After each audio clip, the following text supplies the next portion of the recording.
Nesse laboratório eu vou estar mostrando como instalar e utilizar a ferramenta Valgrid, que é um simulador que permite verificar vazamento em memória. A gente vai focar mais na medida de desempenho de cache que ele vai simular.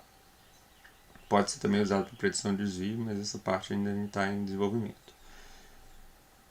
Ela pode ser executada, mas não com a facilidade de interface gráfica. Com as facilidades de interface gráfica, a gente implementou a manipulação da cache de dados, a cache de instruções, experimentos variando o tamanho da cache e também o uso do Valgrind de forma bem próxima ao que é com linhas de comando. Então, a ideia é bem simples, você tem que instalar aqui o plugin, né? Ele vai estar baixando o Valgrind, mas não vai estar instalando o executável. Enquanto ele instala aqui, eu vou estar mostrando aqui as extensões que a gente criou.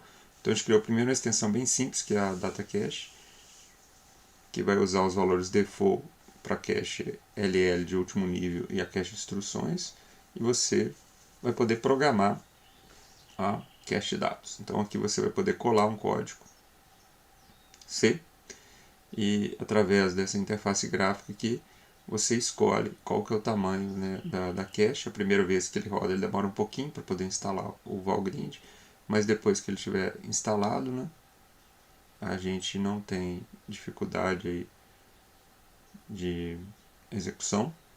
Então, quanto que ele está rodando aqui eu vou mostrar e você seleciona o tamanho. A gente fez a mesma coisa para cache de instruções. Então, você pode colocar isso aqui e variar o tamanho das cache de instruções e adicionar aqui um código em C, que vai ser transparente, de forma transparente, compilado e executado com a simulação do Valgrind. E você pode estar escolhendo aqui o tamanho, né? Então, aqui a gente já instalou. Aqui eu vou estar executando. Então a primeira vez que você executa, ele instala, então demora um pouquinho. Então enquanto ele instala, eu vou mostrar o resto do laboratório. E a gente não esconde o que o Valgrind gera. Então o Valgrind gera o cache grid out com o número do processo. Pode ter vários lá na sua pasta. Você vai olhar o último que você gerou. E se você quiser, você pode ver detalhes. O arquivo é muito grande. É um arquivo de 120K com todas as informações. O manual do Valgrind que está disponível aqui no início. Você pode ter mais informações se quiser se aprofundar. Então aqui já instalou. Então aqui eu posso escolher o tamanho da cache, a associatividade, né, o tamanho da linha.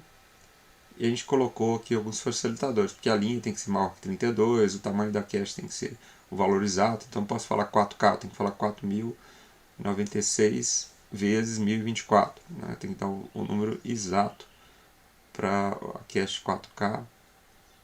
Mas de 32 eu tenho que falar 32, né, 768. Então isso aí facilita. Aqui o da cache de instruções também já está instalado. Aí eu já posso agora rodar, você vai ver que ele vai ser bem mais rápido. Já entrou aqui e eu executo, né? E tenho aí os tamanhos, né? Posso também visualizar os dados gerados, né? Achando o número do processo. E aí eu vejo que eu simulei com o tamanho da cache que eu pedi e quais são os tamanhos das outras caches. Aqui que a gente inovou, facilitando colocar um experimento que eu coloco 3 tamanhos de cache, associatividade, o tamanho da linha, e ele vai me gerar os gráficos de barra de forma automática, que a gente vai estar explicando no último laboratório.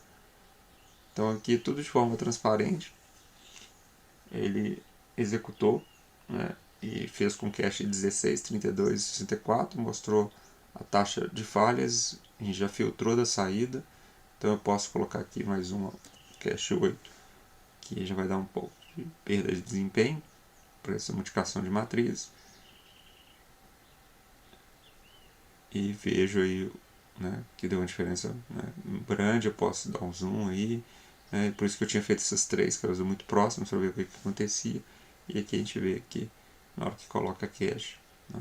E você pode usar ele como é normalmente, se for facilitador, você não precisa colocando o tamanho exato da cache. Aqui tem que ser mínimo de 32, você precisa olhar o manual. Então a ideia do laboratório e das extensões é simplificar o primeiro uso e depois estimular para um uso mais avançado. Você vai buscar mais informações e pode executar aqui dentro, né, sem ter necessidade, que já está todo instalado. pode executar com comando de linha, desde que você gere o arquivo, pode usar programas compilares de Java, C, C++, etc. Né? E quando você compila um programa, que está compilando com C, C++, aí você tem que executar, chamar com parâmetro cachegrid e o nome do seu executável, e pode usar os parâmetros default ou usar o valor da cache aqui que você deseja.